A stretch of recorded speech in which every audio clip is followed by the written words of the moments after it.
Hello and welcome back to EPT 11 right here in Barcelona. It is day 1A of the main event and I managed to find Eugene Katchlov after a long absence of poker, I must say. Eugene was not at the World Series of Poker for a long time. Eugene, what can you tell me about your summer? Well, it was probably the first summer that I missed most of the World Series in probably in over 10 years. So that was unusual for me. At the beginning of the World Series, you gave us a little bit of information about why you were leaving. What can you tell us about what the experience was like, and can you give away any more? Well, unfortunately, they're still not letting me talk about it, so I think I should be able to talk about it in a few weeks, hopefully in September. But yeah, I was doing a reality show in Ukraine, which had nothing to do with poker. I can say that. Yeah, I mean, I had a lot of fun, and then when that was over, I decided to travel around Ukraine and see more of Ukraine because all I saw was Kiev prior to that. So I did that, then I went to Georgia, and then I went to Asia as well. So yeah, had a really fun summer. How was it traveling around in the Ukraine, especially during these times where, of course, the country is not in its best state? Yeah, obviously the east of the country is at war essentially. It's quite scary.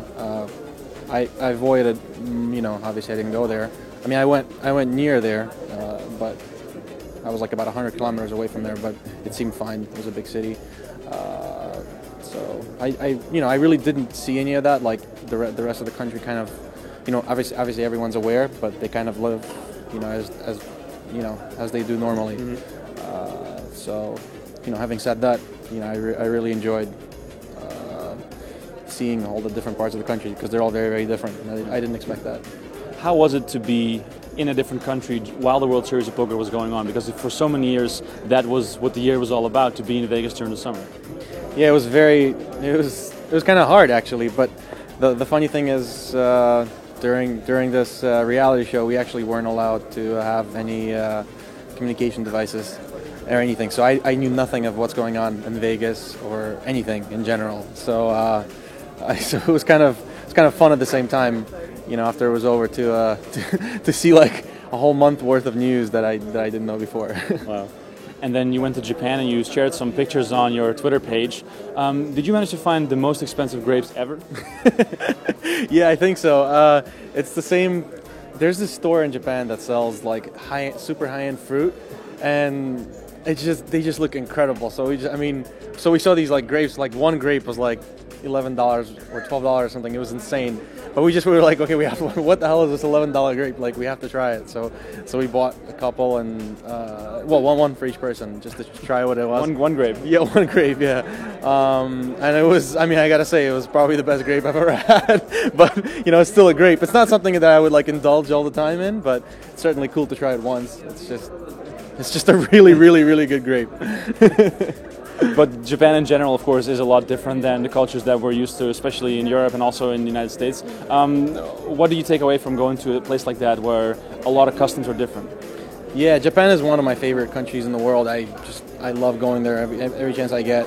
Unfortunately, it's quite expensive. But yeah, the customs are very, very different. The people are just so different. It's almost like an alien world. It's just so different from everywhere else. But I love the food.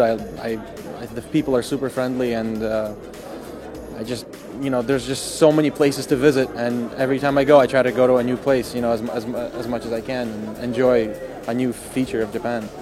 And now you're going to get into the grape business? Yeah, I don't know about that. I don't know how long those things last. I mean, a pint of grape for like $350. I mean, I guess the business is going. So I actually saw a few weeks ago there was a world record set for the most expensive grapevine sold, which was from Japan as well. It was a vine of grapes that was sold for like over $5,000. So I guess the grapes that we tried were like cheap compared to that. Well, Eugene Katchlov will be grinding to make money to buy grapes here in Barcelona. That's kind of what we're getting at. Stay tuned for more coverage right here on PokerNews.com.